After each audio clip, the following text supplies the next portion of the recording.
বলছেন, আসসালামু আলাইকুম শেখ। ওয়ালাইকুম আসসালাম রহমতুল্লাহ। আমি নাসির উদ্দিন আলী, পশ্চিমবঙ্গের উত্তর 24 পরগনার বাসিন্দা। আমার প্রশ্ন হলো যে আমি একজনের হক নষ্ট করেছি, কিন্তু আমি জানি না যে আমি কার হক নষ্ট করেছি। একজনের হক নষ্ট করে কেমন জানেন না, এটা কেমন কথা হইল? শুধু একটু জানি আমি একজনের হক নষ্ট করেছি। এই গুনাহ থেকে কিভাবে বাঁচবো? প্রথম কথা, তওবা করুন। হক নষ্ট করেছেন, কাবিরা গুনাহ করেছেন, বান্দার হক নষ্ট করেছেন। সেই ব্যক্তি না মাফ করলে আপনার মাফ হবে না। এটা কঠিন। আল্লাহর হক নষ্ট করার চাইতে মারাত্মক বান্দার হক নষ্ট করা। আল্লাহর হক নষ্ট করেছেন, আল্লাহ মাফ করে দেবেন তওবা করলে, কিন্তু বান্দার হক নষ্ট করলে সেই ব্যক্তি যতক্ষণ মাফ না করছেন, যদি তার কাছে পৌঁছা সম্ভব হয়, তার সন্ধান জানছেন, তার ঠিকানা জানছেন, তাহলে তার কাছে যেতে হবে, মাফ চাইতে হবে বা তার সাথে যোগাযোগ করতে হবে। জি। এখন কিভাবে বাঁচবেন? প্রথম কথা, খালেস অন্তর থেকে তওবা করবেন, আল্লাহ গফুর রাহিম। 2 নম্বর কথা, যে তার কথা যেহেতু মনে নেই যে কার হক নষ্ট করেছি, সুতরাং তার পক্ষ থেকে আপনি সেটা সাদকা করে দেবেন এবং আল্লাহকে বলবেন, আল্লাহ আমাকে মুক্তি দান করো, আমি যথাসাধ্য আমার কাজ করলাম, এর বেশি আর করতে পারছি না।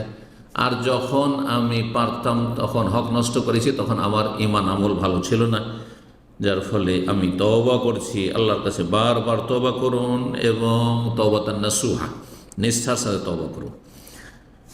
আপনার এই হচ্ছে করণীয়। অনেক লম্বা কথা বলেছেন কোন এক ভাই। বলছেন, আসসালামু আলাইকুম শেখ। ওয়ালাইকুম সালাতুল্লাহ। সম্মানিত শেখ, আল্লাহ রাব্বুল আলামিনের জন্য আপনাকে অনেক আমি ভালোবাসি। আহাব্বাকুমুল্লাহ। আল্লাহ যেন আপনার দীর্ঘদিন হায়াত দান করেন, আমিন। এবং আপনাদেরকে আল্লাহ শুধু দীর্ঘদিনের হায়াত নয়, ইমানের সাথে সুস্থতার সাথে যেন আল্লাহ দান করেন। এটি হচ্ছে ভালো দোয়া।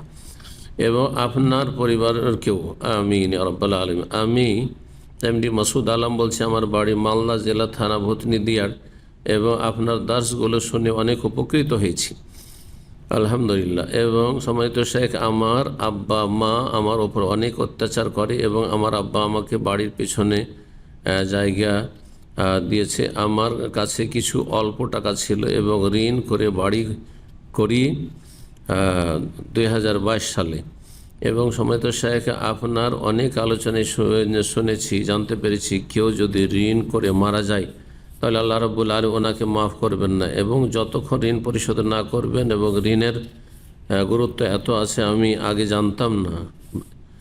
আমাদের 2024 সালে মালদা জেলা ভূতনি দিয়ারে বন্যার কারণে হালকা বাড়িঘর ভেঙে যায় এবং আমাদের পশ্চিমবঙ্গ রাজ্য সরকার বলেছে যে আমার রাজ্যে যাদের মাটির ঘর আছে বা কিছু মাটি বা কিছু ইট ঘর আছে, তাদের প্রত্যেককে আমি ঘরের টাকা দেব এবং 1,20,000 টাকা করে পাবে আপনারা। এবং পশ্চিমবঙ্গের রাজ্য মুখ্যমন্ত্রী বলেছেন আমার সঙ্গে কথা বলার জন্য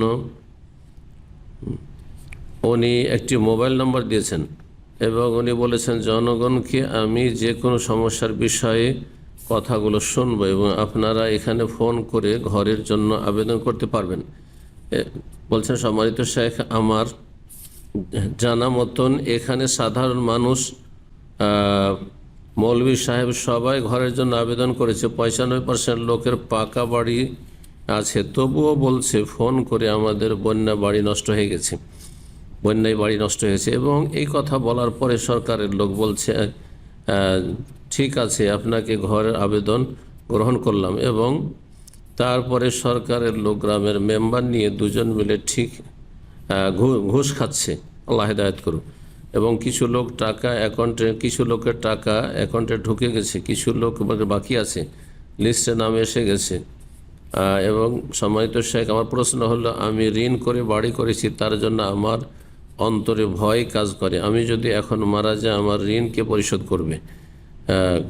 এবং ওই জন্য আমি আবেদন করেছিলাম, লিস্টে আমার নাম এসেছে এবং আমার এই টাকা নেওয়া জায়েজ হবে? যদি না হয় তাহলে আমি এই টাকাটা কি করব, দয়া করে জানাবেন।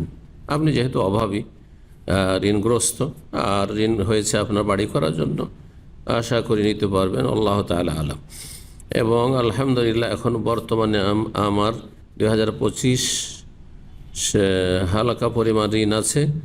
আপনি যেটাই বলবেন ইনশাআল্লাহ আমি মেনে নেব। আমি আখিরাত চাই এবং সম্মানিত শেখ, আল্লাহ রাব্বুল আলামিনকে আমি অনেক ভয় করি, তার জন্য আমি এই প্রশ্নই করেছি আমি হারাম থেকে বাঁচতে চাই। আল্লাহ রাব্বুল আলামিন হারাম থেকে বাঁচিয়ে রাখুন। যারা হারাম থেকে বাঁচতে চাইবে এবং হালাল পথে জীবনযাপন করতে চাইবে, আল্লাহ তাদের পথকে সহজ করবেন।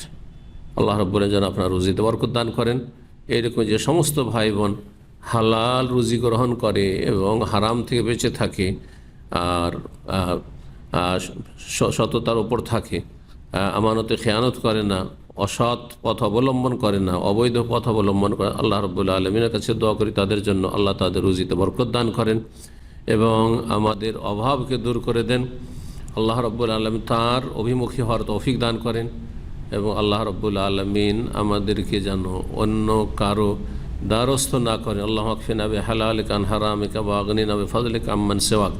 সুবহান রাব্বিকা রাব্বিল ইজ্জাতি আম্মা ইয়াসিফুন ওয়া সালামুন আলাল মুরসালিন ওয়ালহামদুলিল্লাহি রাব্বিল আলামিন।